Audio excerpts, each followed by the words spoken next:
ಕೃಷಿ ಇಲಾಖೆ ವಿಫಲ ಆಗಿರೋದು ಇವಾಗ ಏನ್ ಶೇಂಗಾ ಉದಾಹರಣೆ ಶೇಂಗಾದೇ ಇಟ್ಕೊಳ್ಳಿ. 2025-26ರಲ್ಲಿ ಆಗಿರುವಂತ ಒಂದು ದಂಧೆ, ಇದೊಂದು ದಂಧೆ ಅಂತ ಹೇಳ್ಬೋದು.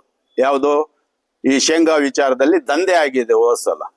ಅದನ್ನ ಫಲಾನುಭವಿಗಳನ್ನ, ನಿಜವಾದಂತ ಫಲಾನುಭವಿಗಳನ್ನ ಆಯ್ಕೆ ಮಾಡದೆ ಕೊಟ್ಬಿಟ್ಟು ಅದೊಂದು ವಿಫಲತೆ ಅಲ್ವಾ? ಅದು ದೊಡ್ಡ ವಿಫಲತೆ. ಒಂದಲ್ಲ, ರಾತ್ರಿ ಹಳ್ಳಿಗಳಿಗೆ ಶಿಫ್ಟ್ ಮಾಡಿದ್ರು ಶೇಂಗಾನ. 10 ಮೂಟೆ, 20 ಮೂಟೆ, 100 ಮೂಟೆ, 150 ಮೂಟೆ. ಯಾರು ರೋಪ್ ಆಗಿದ್ರೆ ಅವ್ರು ಕೊಟ್ಬಿಟ್ರು. ರಾತ್ರಿ ಹಂಚಿದ್ದಾರೆ.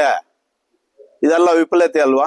ಈಗ ನಮ್ಮ ಅವ್ರು ಹೇಳ್ತಾರೆ, ನಗರಗೆರೆ ಹೋಬಳಿ ಅವ್ರು ಹೇಳ್ತಾ ಇದ್ದಾರೆ, ನಾವೇನ್ ಸರ್ ಮಾಡೋದು, ಎಲ್ಲಾರು ಬಂದು ಮುತ್ತಿಗೆ ಹಾಕಿದ್ರೆ ನಾವೇನ್ ಮಾಡೋದು, ಕೊಟ್ಬಿಟ್ವಿ ಅಂತ ಹೇಳ್ತಾ ಇದ್ದಾನೆ.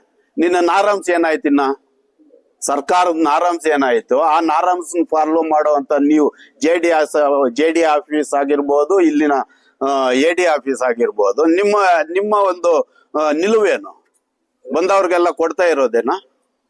ಈ ದಿನ ಅಖಿಲ ಕರ್ನಾಟಕ ರೈತ ಸಂಘಟನೆ ವತಿಯಿಂದ ಸಹಾಯಕ ಕೃಷಿ ನಿರ್ದೇಶಕರ ಒಂದು ಕಚೇರಿ ಹತ್ರ ಒಂದು ಮನವಿ ಪತ್ರವನ್ನ ನೀಡೋಕೆ ಬಂದಿದ್ದೀವಿ. ಏನು ಅಂದ್ರೆ, ನಮ್ಮ ಗೌರಿಬಿದನೂರು ತಾಲೂಕಿಗೆ ಕೇಂದ್ರ ಸರ್ಕಾರದ ಅಡಿಯಲ್ಲಿ 26-27ನೇ ಸಾಲಿನ ರಾಷ್ಟ್ರೀಯ ಖಾದ್ಯ ತೈಲ ಕಾಳು ಬೆಳೆ ಯೋಜನೆ ಅಡಿಯಲ್ಲಿ ಶೇಂಗಾ ಬೆಳಿಬೇಕು. ಶೇಂಗಾ ಬೆಳೆಸೋಕೆ ಉಚಿತವಾಗಿ ಶೇಂಗಾವನ್ನ ವಿತರಣೆ ಮಾಡೋಕೆ ನಮ್ಮ ಕೇಂದ್ರ ಸರ್ಕಾರ ಒಂದು ಅನುಮೋದನೆ ಕೊಟ್ಟು 2025-26 ಮತ್ತು 26-27 ಈ 2 ವರ್ಷನೂ ಕೊಟ್ಟಿದೆ. ಒಟ್ಟು ಈ ಒಂದು ಸ್ಕೀಮ್ ಇರೋದು 5 ವರ್ಷ ಇರೋದು. 5 ವರ್ಷದಲ್ಲಿ ಇದು 2ನೇ ವರ್ಷ. ಹೋದ 25-26ನೇ ಸಾಲಿನಲ್ಲಿ ಕ್ಲಸ್ಟರ್ ಏನ್ ಗುಂಪು ಹಳ್ಳಿಗಳು ಬೇಕು ಅಂತ ಹೇಳಿ ನಮ್ಮ ತಾಲ್ಲೂಕಿನ ನಗರಗೆರೆ ಹೋಬಳಿ ಮತ್ತು ದೀಪಾಳ್ಯ ಹೋಬಳಿಯ 2 ಕೃಷಿ ಇಲಾಖೆಯವರು ಆಯ್ಕೆ ಮಾಡಿ ರೈತರಿಗೆ, ಫಲಾನುಭವಿಗಳಿಗೆ ಶೇಂಗಾವನ್ನ ವಿತರಣೆ ಮಾಡಿದ್ರು. ಆ ವಿತರಣೆಯಲ್ಲಿ ನಾನಾ ಲೋಪದೋಷಗಳು ಕಂಡು ಬಂತು. ಅದು ಹೋದ್ಸಲನೇ ಬೇಜಾನು ಪ್ರತಿಭಟನೆಗಳಾಯ್ತು, ಎಲ್ಲ ಆಯ್ತು. ಇವರ ಒಂದು ನ್ಯೂನತೆ ಏನು ಅಂದ್ರೆ, ಯಾರು ಫಲಾನುಭವಿಗಳು ಅನ್ನೋದು ಗುರ್ತಿಸಿಲ್ಲ. ಫಲಾನುಭವಿಗಳು ಯಾರು ಅನ್ನೋದು ಗುರ್ತಿಸೋದ್ರಲ್ಲಿ ಇದು ಕೃಷಿ ಇಲಾಖೆ ವಿಫಲ ಆಗಿ ಯಾವುದೋ ಒಂದು ಪ್ರೋಗ್ರಾಮ್ ಮಾಡಿಬಿಟ್ಟು, ವಾಟದೋಸಳ್ಳಿಯಲ್ಲಿ ಒಂದು ಪ್ರೋಗ್ರಾಮ್ ಮಾಡಿಬಿಟ್ಟು, ಶಾಸಕರನ್ನ ಎಲ್ಲರನ್ನು ಕರೆದುಬಿಟ್ಟು ಒಂದು ಪ್ರೋಗ್ರಾಮ್ ಮಾಡಿಬಿಟ್ಟು ವಿತರಣೆ ಮಾಡಿಬಿಟ್ರು. ಆ ವಿತರಣೆ ಮಾಡುವಾಗ ಎಲ್ಲರಿಗೂ ಒಂದೊಂದು ಪಾಕೆಟ್, 3 ಪಾಕೆಟ್ ಅಂತ ಹುರ್ಕೊಂಡು ತಿನ್ನೋಕೆ ಕೊಟ್ಬಿಟ್ರು.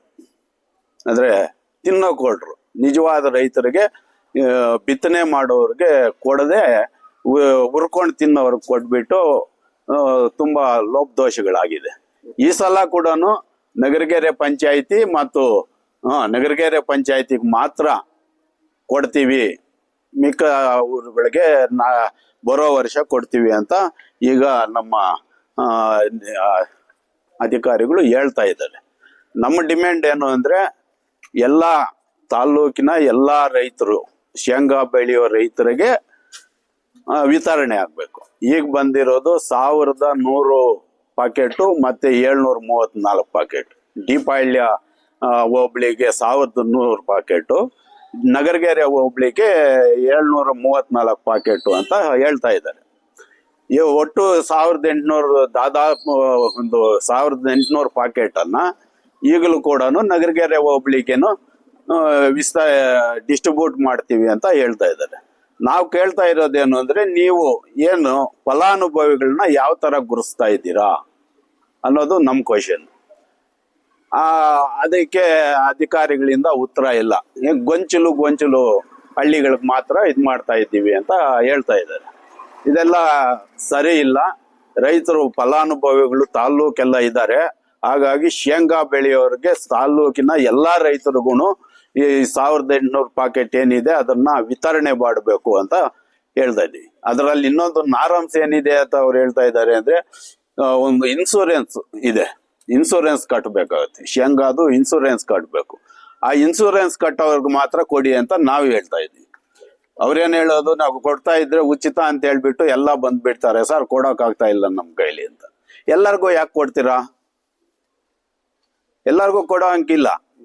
ಉಚಿತವಾಗಿ ಕೊಡೋದು ಶೇಂಗಾ ಏನ್ ಬೆಳೀತಾರೆ ನಿಜವಾಗ್ಲೂ, ಮತ್ತೆ ಇನ್ಸೂರೆನ್ಸ್ ಕಟ್ಟಿರೋರು ಕೊಡ್ಲಿ. ಇನ್ಸೂರೆನ್ಸ್ ಕಟ್ಟೋರ್ಗೆ ಕೊಟ್ರೆ ನಿಜವಾಗೂ ಅದನ್ನು ಅವನು ಹೋಗಿ ರೈತ ಹೊಲದಲ್ಲಿ ಹಾಕಿ ಬೆಳ್ಕೊಂಡು ಇದ್ ಮಾಡ್ಕೊಂತಾನೆ. ಹಾಗಾಗಿ ನಮ್ಮ ಡಿಮ್ಯಾಂಡ್ಸ್ ಈ ತರ ಇದೆ. ಮತ್ತೆ ಏನು ರಸಗೊಬ್ಬರಗಳದ್ದು ಪ್ರಾಬ್ಲಮ್ ಆಗಿದೆ. ಟ್ರೇಡರ್ಸ್ಗಳಲ್ಲಿ ಅವ್ರಿಗೆ ಇಷ್ಟ ಬಂದಂತೆ ರಸಗೊಬ್ಬರಗಳ ದರವನ್ನ ನಿಗದಿ ಮಾಡಿಕೊಂಡು ಕೊಡ್ತಾ ಇದ್ದಾರೆ. ಅದನ್ನ ಒಂದು ಅವಾಯ್ಡ್ ಮಾಡಬೇಕು. ಈಗ ನಾವೇನು ಮುಖ್ಯವಾದ ಶೇಂಗಾ ಡಿಮ್ಯಾಂಡ್ ಏನಿದೆ, ಈ ಡಿಮ್ಯಾಂಡ್ ಅನ್ನ ಇವರು ಪೂರೈಸಲಿಲ್ಲ. ತಾಲ್ಲೂಕಿನಲ್ಲಿ ಎಲ್ಲಾ ರೈತರಿಗೂ, ಎಲ್ಲ ಫಲಾನುಭವಿಗಳಿಗೂ ಶೇಂಗಾ ವಿತರಣೆ ಆಗದೆ ಇದ್ರೆ ನಾವು ಮುಂದಿನ ದಿನಗಳಲ್ಲಿ 2-3 ದಿವಸದಲ್ಲಿ ಇವ್ರೇನಾದ್ರೂ ಕ್ರಮ ತೆಗೆದುಕೊಳ್ಳದೆ ನಿಜವಾದಂತ ಫಲಾನುಭವಿಗಳನ್ನ ಆಯ್ಕೆ ಮಾಡಿ ಕೊಡದ ಇದ್ರೆ 2-3 ದಿವಸದಲ್ಲಿ ಗೌರಿಬಿದನೂರು ತಾಲೂಕಿನ ಸಹಾಯಕ ಕೃಷಿ ನಿರ್ದೇಶಕರ ಒಂದು ಕಚೇರಿಗೆ ಬೀಗ ಹಾಕಿ ನಾವು ಇಲ್ಲಿ ಪ್ರತಿಭಟನೆ ಮಾಡ್ತೀವಿ ಅಂತ ಈ ಒಂದು ಮನವಿ ಪತ್ರದ ಮುಖಾಂತರ ಸಹಾಯಕ ನಿರ್ದೇಶಕರಿಗೆ ನಾವು ಮನವಿ ಮಾಡ್ತಾ ಇದ್ದೀವಿ.